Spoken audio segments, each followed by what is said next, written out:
కృష్ణారావు గారిని, సార్ మాది revenue division చేయాలా మాది అని చెప్పి ఏదో కోరిక కోరినారు.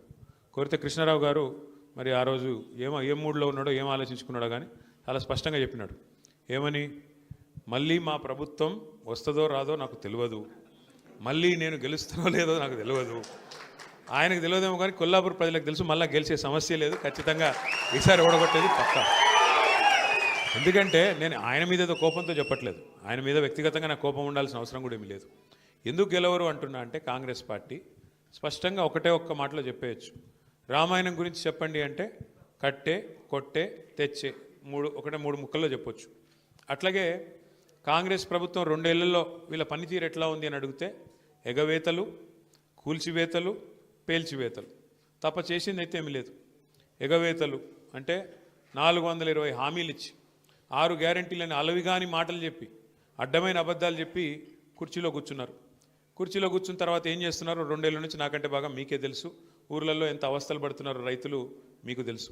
ఇక పేల్చివేతలు, మనమేమో చెక్ డ్యాములు కట్టినాం, ప్రాజెక్టులు కట్టినాం.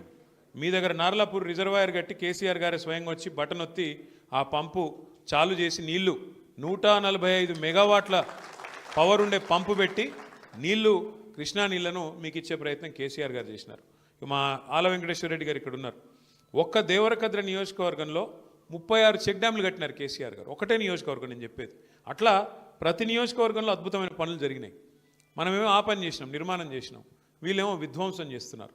ప్రపంచ చరిత్రలో ఎక్కడైనా సరే చెక్ డ్యాములు కట్టాలి, చెరువులు కట్టాలి, నీళ్ళు ఇవ్వాలి అనే పద్ధతిలో ఆలోచించిన ప్రభుత్వాలను చూసినాం. కానీ మేడిగడ్డను పేల్చేయాలి, చెక్ డ్యాములను పేల్చేయాలి, అవసరమైతే ఆ బ్యారాజీని కూలగొట్టైనా సరే రాజకీయంగా లాభం పొందాలి అనే వికృతమైన అనే ఒక కుసంస్కారమైన ప్రభుత్వం, కుసంస్కారమైన పార్టీ బహుశా భారతదేశ చరిత్రలో ఒక కాంగ్రెస్ పార్టీ మాత్రమే.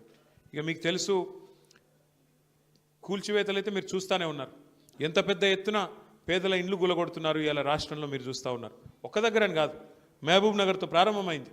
నాకు గుర్తున్నది, అక్కడ పాపం దివ్యాంగులు కొంతమంది కాళ్ళు చేయలు సక్క లేని వాళ్ళు కాలనీ కట్టుకుంటే వీళ్ళ ప్రభుత్వం వచ్చినాక మొట్టమొదటిసారి కూలగొట్టిందే ఆ దివ్యాంగుల కాలనీలో పోయి మొత్తం ఇళ్ళని కూలగొడితే మా సీనన్న పోయి వాళ్ళందరికీ అన్నం పెట్టి పాపం ఎండకు ఎండుతూ వానకు నానుతుంటే పోయి వాళ్లకు ఆశ్రయం ఇచ్చి కాపాడినాడు శ్రీనివాస్ గౌడ్ గారు. ఈ ప్రభుత్వం ఈ 2 ఏళ్లలో సాధించింది మాత్రం శూన్యం.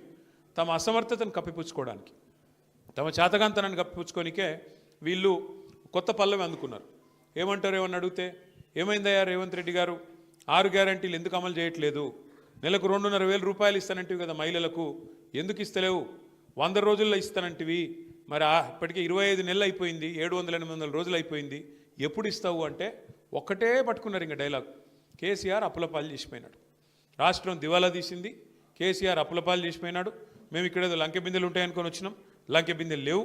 మేము ఢిల్లీకి పోతే మమ్మల్ని దొంగలాగా చూస్తున్నారు, చెప్పులు ఎత్తుకుపోతాను అనుకుంటున్నారు నన్ను చూస్తుంటే, కాబట్టి నాకు ఎవరు అపాయింట్మెంట్ ఇస్తలేడు. ఒక మాట మాత్రం మీకు చెప్పాలా, ఎందుకంటే మీ మంత్రి గారు కూడా అదే అబద్ధం చెప్తా ఉన్నాడు. జూపల్లి నేను చూసినామన్నా, ఇదే జూపల్లి ఆనాడు కేసీఆర్ ప్రభుత్వంలో ఉన్నప్పుడు ఏం మాట్లాడినాడో మీ దగ్గర వీడియోలు అన్నీ ఉన్నాయి, లేకపోతే నేను పంపిస్తా. ఉన్నాయా?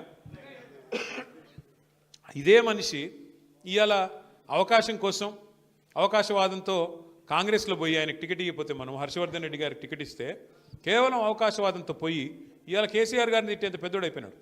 ఒకనాడు కేసీఆర్ గారిని దేవుడు మా పాలమూరుకని పొగిడిన జూపల్లి ఇవాళ కేవలం స్వార్థం, కేవలం రాజకీయం కోసం అడ్డమైన అబద్ధాలు రేవంత్ రెడ్డి గురించి ఇలా మాట్లాడుతూ ఉన్నాడు. రేవంత్ రెడ్డి దేవుడు, ఇంద్రుడు, చంద్రుడు, ఆయన పదవిని కాపాడుకోనికే.